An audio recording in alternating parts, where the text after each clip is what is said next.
গত 5ই অক্টোবরে জলঢাকা নদীর ভয়ঙ্কর বন্যার স্মৃতি এখনও দগদগে হয়ে আছে মানুষের মনে। আর এরই মাঝে জলঢাকা নদী থেকে তোলা হচ্ছে বালি নিয়ে ডাম্পার গাড়ির চলাফেরা চলছে বাঁধের ওপরে। আর এতেই আতঙ্কিত গ্রামবাসীরা।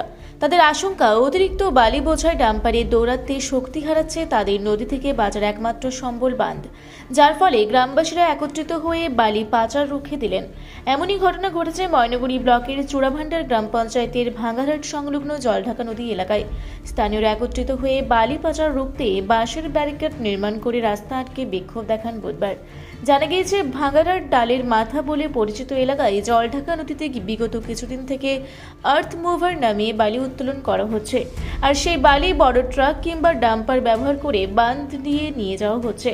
এই বিষয় নিয়ে বালি উত্তোলনকারী সংস্থার সাথে আলোচনা করে বন্ধ করার কথা জানালেও তারা কর্ণপাত করেননি বলেই অভিযোগ। তাই তারা বুধবার রাস্তা আটকে বিক্ষোভ দেখান। স্থানীয়রা জানান যে রাস্তা দিয়ে বালি নিয়ে যাওয়া হচ্ছে, পাশেই রয়েছে একটি শ্মশান শিব মন্দির। গাড়ি যাতায়াতের জন্য বাঁধ কেটে রাস্তা বানানো হয়েছে, ফলে বাঁধের শক্তি অনেকটা কমে যাচ্ছে বলেই অভিযোগ। অন্যদিকে এলাকায় প্রাথমিক স্কুল, স্বাস্থ্যকেন্দ্র রয়েছে, যার ফলে ডাম্পারে দৌড়াতে দুর্ঘটনার আশঙ্কা রয়েছে স্থানীয়দের। তাই তারা কোনোভাবেই নদী থেকে বালি উত্তোলন করতে দেবেন না বলে সাফ জানিয়ে দিয়েছেন। এ বিষয়ে স্থানীয় বাসিন্দা নবীন রায় বলেন, কিছুদিন আগেই ভয়ানক বন্যা হয়ে গেল জলঢাকা নদীতে। কত মানুষের ক্ষতি হয়েছে এলাকায়। শুধুমাত্র বাঁধ দুর্বল থাকার কারণে বাঁধ ভেঙে বাইরে চলে আসে জল। ফলে আমাদের এই এলাকায় আমাদের ভরসা এই বাঁধ। সেই বাঁধে বালি মাফিয়ারা বালি উত্তোলন করে বাঁধের ওপর দিয়ে নিয়ে যাচ্ছে, ফলে বাঁধের শক্তি ক্ষয় হচ্ছে। এতে আগামী দিনে আমরা বিপদের মুখে পড়তে পারি। আরেক বাসিন্দা নিরুপম রায় বলেন, বালি মাফিয়ারা বালি তুলে নিয়ে যাচ্ছেন বাঁধের ওপর দিয়ে। বাঁধের বেশ কিছু জায়গা কেটে তারা রাস্তা নির্মাণ করেছেন। রাস্তায় যেখানে সেখানে গর্ত তৈরি হয়েছে। ছাত্রছাত্রী, সাধারণ মানুষ কেউ চলাচল করতে পারছে না। তাই আমরা এই এলাকার মানুষ তাদের কাজ বন্ধ করে দেওয়ার জন্য বাসের ব্যারিকেড তৈরি করে বিক্ষোভ দেখাচ্ছি। আরেক বাসিন্দা ধীরেশ অধিকারী বলেন, এই এলাকার বেশিরভাগ মানুষ কৃষিজীবী। ডাম্পার চলাচলের কারণে রাস্তার অবস্থা খারাপ হয়ে গেছে। কৃষি ফসল নিয়ে যাওয়া নিয়ে সমস্যা হচ্ছে। পাশে স্কুল, হাসপাতাল আছে। সাধারণ মানুষের যাতায়াতের খুব সমস্যা হচ্ছে। কলকাতার মানুষ এখানে এসে নদী থেকে বালি তুলে ব্যবসা করছে, আর সমস্যায় পড়ছেন এলাকার সাধারণ মানুষ। এটা মেনে নেওয়া যায় না। তাই আমরা এলাকার মানুষ নিজেদের বাঁচাতে এই কাজ বন্ধ করে দেওয়ার সিদ্ধান্ত নিয়েছি। এ বিষয়ে ময়নাগুড়ি ব্লক ভূমি ও ভূমি রাজস্ব আধিকারিককে ফোন করা হলে তিনি বিষয়টি খতিয়ে দেখার আশ্বাস দিয়েছেন। আপনারা দেখছেন রূপসী বাংলা মিডিয়া। এখন একটা ছোট্ট বিরতি, ফিরে আসছি বিরতির পর। পুরুলিয়ায় পাত্রপাত্রী যোগাযোগের একমাত্র বিশ্বস্ত প্রতিষ্ঠান বিবাহ পরিচয়। আপনার মনের মতো জীবনসঙ্গী খুঁজতে পাশে রয়েছে বিবাহ পরিচয়। তাই আর দেরি না করে আজই যোগাযোগ করুন বিবাহ পরিচয়। Municipality commercial complex, 2nd floor, Chaibasa road, opposite PWD office, Purulia. Mobile নম্বর 9232440272। ফিরে এলাম বিরতির পর। আপনারা দেখছেন রূপসী বাংলা মিডিয়া। জড়ো হয়েছেন, কি সমস্যা বলেন তো? আমরা এখানে জড়ো হয়েছি একটাই কারণে, আমাদের এই জলঢাকা নদী থেকে বালু মাফিয়ারা বালু নিয়ে যাচ্ছে। তো আপনারা জানেন যে কিছুদিন আগে এইখানে একটা বড় বন্যায় আমাদের এইখান থেকে এই যেই জায়গা থেকে বালি তুলতেছে এইখান থেকে 500 মিটার দূরেও হবে না, বাঁধটা ভেঙে গেছে। তো তার ফলে মানুষের যা ক্ষতি হয়েছে সেটা নিয়ে মানুষ এমনিতে আতঙ্কিত এবং ভয়ে ভীত। তার সত্ত্বেও এই যে বালি যে নিয়ে যাচ্ছে, এটার ফলে মানুষ আবার একটা বেশি ভয়ের মধ্যে আছে যে এবার যখন তাহলে বন্যা আসবে তখন তো তাহলে আবার বেশি বাঁধ ভাঙবে। এই যে যেমন গাড়ির ডাম্পার যাচ্ছে রাত্রেবেলা করে 50 থেকে 60 টাকা করে ডাম্পার যাচ্ছে রোজ। এই যে আপনারা দেখবেন বাঁধটা কীরকম ক্ষতি হয়েছে। মাঝে মাঝে এমন হারে গর্ত হয়েছে মানে বলা যায় না। এ বাদ দিয়ে মানুষ পায়ে হেঁটেও আসতে পারতেছে না, এত হারে খারাপ হয়েছে।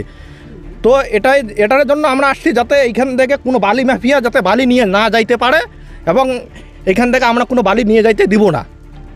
এরপরেও যদি এখানে বালু নিয়ে যেতে আসে কি করবেন আপনারা? তাহলে আমরা তার মতো ব্যবস্থা নিব, সরকারি ব্যবস্থা নিব, এবং তাও যদি না হয় তাহলে আমরা বড় ধরনের আন্দোলন করব, যাতে কোনো এইখান থেকে যাতে কোনো বালি মাফিয়া বালি নিয়ে যাইতে না পারে। যেরকম ওরা ইসে করবে সেই রকমই আমরা ব্যবস্থা নিব। আমরা তবুও এইখানে বালি নিয়ে যেতে দিব না। এখান থেকে বালি নিয়ে যাচ্ছে বাঁধের উপর দিয়ে ডাম্পার, এতে করে আপনারা কিসের আশঙ্কা করছেন? এতে করে আমরা আশঙ্কা করছি, নিজের চোখে দেখতেছি বাঁধটা অনেকটা করে মোটামুটি 3-4 ফুট করে গর্ত হয়ে যাচ্ছে। মানে বাঁধ দুর্বল হয়ে যাচ্ছে? হ্যাঁ, বাঁধ প্রচুর হারে দুর্বল হয়ে যাচ্ছে। বাঁধটা যে পাথর দিয়ে বাঁধা, সেই পাথরগুলো সরে যাচ্ছে। বাঁধটা তার নিজস্ব শক্তি হারিয়ে ফেলছে। এর ফলে যখন এই যে বড় বন্যাটা গেল, এইরকম বন্যা যদি আবার আসবে বা আসতে তো পারে, যদি এরকম বন্যা হয় তাহলে কিন্তু এই বাঁধ আর দাঁড়িয়ে থাকতে পারবে না। এই বাঁধ জলে চলে যাবে, তখন মানুষের যা হারে ক্ষতি হবে সেটা বলা যায় না। আপনার নাম এবং পরিচয়? আমার নাম নিরুপম রায়। আপনার বাড়ি? আমার বাড়ি এই গ্রামেই, ভাঙারহাট চুরাভান্ডার অঞ্চল। এটা এই জায়গার নাম হচ্ছে ডালের মাথা। আচ্ছা, বালিটা নিয়ে যাচ্ছে কে? এখন বালিটা তো কে নিয়ে যাচ্ছে সেটা তো জানি না, তবে ডাম্পারে করে নিয়ে যাচ্ছে, এগুলো বালি মেফিয়েই হবে। দাদা কি কারণে বিক্ষোভ দেখাচ্ছেন এখানে? বিষয়টি হচ্ছে যে গত 2025 সালের 5ই অক্টোবর যে বন্যা হয়েছিল, সেই বন্যার কথা সারা ভারতের মানুষ জানে। পশ্চিমবঙ্গের, উত্তরবঙ্গের যে জলপাইগুড়ি জেলা, বিশেষ করে জলপাইগুড়ি জেলার ময়নাগুড়ি ব্লক, ধূপগুড়ি ব্লক, নাগরাকাটা, মালবাজার, এগুলো ব্লকগুলিতে যে বন্যা হয়েছিল, সেই বন্যার কারণে যে কত হারে ক্ষতি হয়েছিল সেটা সরকার বন্ধ মেনে নিয়েছে। তারপরেও এই জলঢাকা নদীতে বেড তৈরি করে দিনের পর দিন বালা নিয়ে যাচ্ছে। আমরা প্রথমে আলোচনার মাধ্যমে বন্ধ করতে চেয়েছি, কিন্তু সেটা কোনোভাবে সম্ভব হয়নি। বালি মাফিয়া বা যারা এর সঙ্গে যুক্ত রয়েছে, তারা দিনের পর দিন, রাতের পর রাত বিভিন্নভাবে প্রলোভন দেখিয়ে, বিভিন্নভাবে আমাদের ভয় দেখিয়ে বালা নিয়ে যাচ্ছে। আজকে আপনারা দেখবেন এখানেই একটা শ্মশান ঘাট রয়েছে, এখানে চুল্লি তৈরি হয়েছে, ঘর তৈরি হয়েছে, বিশ্রাম ঘর তৈরি হয়েছে। এই এলাকার মানুষ মৃতদেহ এখানে দাবু করে, অথচ এই শ্মশান ঘাটের 10 মিটার দূরেই গর্ত করা হচ্ছে, যার ফলে আগামী দিনে যে এই শ্মশান ঘাট থাকবে না। এখানে একটা শিব মন্দির রয়েছে, হাজার হাজার মানুষ প্রতি বছর পুজো দিতে আসে, সেই শিব মন্দির হয়তো আগামী দিনে থাকবে না। তাই আমরা চাচ্ছি যে এখান থেকে যাতে কোনোভাবে বালি না নিয়ে যাওয়া হয়। আমরা এটা বন্ধ করার জন্যই এই এলাকার সমস্ত মানুষ, যুব থেকে শুরু করে, মহিলা থেকে শুরু করে, বৃদ্ধ থেকে শুরু করে, কৃষক শ্রেণী থেকে শুরু করে, আমরা একজোট হয়ে এটা বন্ধ করার জন্য আমরা প্রতিবাদে নেমেছি। যদি বন্ধ না করে আগামী দিনে আমরা বৃহত্তর আন্দোলনে নামতে বাধ্য হব, এবং আমাদের একটাই সাফল্য অর্জন করে ছাড়বো যে এটা আমরা বন্ধ করবই করব। আপনারা এই বিষয়ে কোনো সরকারি আধিকারিকের কাছে গেছেন বা না, আমরা সরকারি আধিকারিকের কাছে যাইনি, কারণ আমরা এখানে যারা যুক্ত তাদের সঙ্গে আলোচনা করেছি।